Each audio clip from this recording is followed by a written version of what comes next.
चंदाचा असा अभंग शेवसाठी घेतलेला आहे. विठ्ठल तर थोडक्यात असं आहे की संत जनाबाई जीवा जन्माला आलेल्या जीवाला दयाची हित किंवा दयाची सार्थ करायला सांगता. दयाची हित बिन्नी करत लोक दयाची सार्थक बिन्नी करत.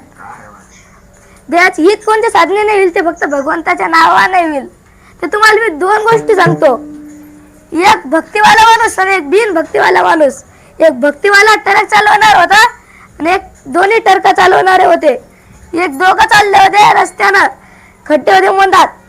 ते चालता चालता का नाही त्याचा एक बिन भक्तिवाला होते आणि गाणे लावले होते. चमक चलो असे गाणे लावून ठेवले होते.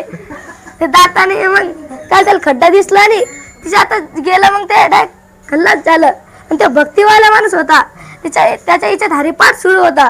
त्याच्यामुळे त्याचा घरचा फोन आला की आपल्या पुरीला असं असं दुःख आलं. तर थांबला, खाली उतरला तर पाहिलं पुढं खड्डा आहे. हे असं राहते. म्हणून दयाची हित करा किंवा दया सार्थक करा तुम्ही. म्हणूनच जनाबाई सांगता नाम तारक दिरबोनी म्हणे नाम याची जनी विठ्ठल. आता मी तुम्हाला सांगितलं आहे आपल्याला जसा जसा वेळ मिळेल आपण तसे अभंगाचे चिंतन करूया. मानवी जीवनामध्ये नामाला फार महत्व आहे. नामाशिवाय कोणतेच कार्य पूर्ण होत नाही. ज्ञानेश्वर महाराज सांगता नामाशिवाय कोणतेच कार्य पूर्ण होऊ शकत नाही. हे म्हणता नामाशिवाय आपलं कार्य पुढे होऊ शकता. अरे कार्य पुढे होऊ शकता तर कारण तुम्ही कशी करू शकता तर त्याच्यामुळेच नामाशिवाय कोणतेच कार्य पूर्ण होऊ शकत नाही हे ज्ञानेश्वर महाराज सांगता. मग म्हणून ज्ञानेश्वर महाराज एका वळीत म्हणता उपजली या बालकाशी नावे नाही त्यापाशी ठेविले नावे वाटा. सांगितलं उपजली या बालकाशी नावे नावे त्यापाशी. ती म्हणसाल महाराज हे उपजली या बालकाशी नावे नाही त्यापाशी असं काय आहे? ही उपजली या बालकाशी तुम्ही जन्माला आलेल्या जीवाला फक्त द्यायची हित करणं लागता. तुम्ही लगे दारू प्यायला चाल इकडे गडे असे म्हणता. दारू प्यायला की काय होते तुम्हाला ते आधी ते करू द्या. मग दारू प्यायल्यानंतर तुम्ही लगे नजर खाता इमल खाता. अरे उद्या किती यायचं ते खाते मी. मग असं करून काय फायदा?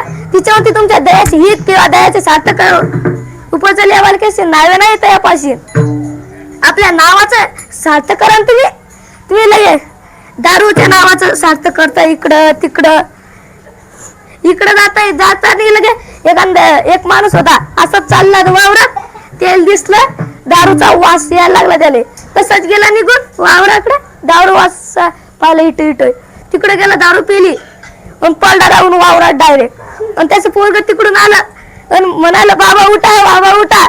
ते नव्हतं कळत की तेवढं तरी माहेल तिकडून माहेर म्हणायला लागली.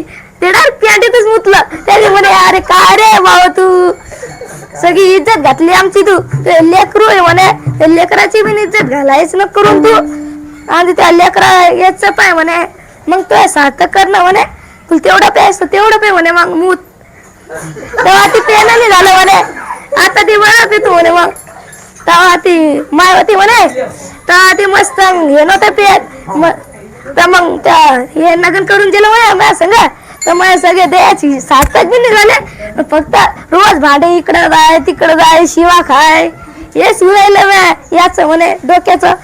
त्या संग राहूनच ना काय फायदा नाही म्हणे. मी चालली निघून इटून. तेवढंच ती निघून गेली आणि तेवढं त्याच पोरग म्हणे माय मुली येऊ दे. ते चाललंच त्याच बाप म्हणे सोडतो मूत. तेवढ्यात बोंबलायला लागली. ते माणूस बोंबलायला लागला.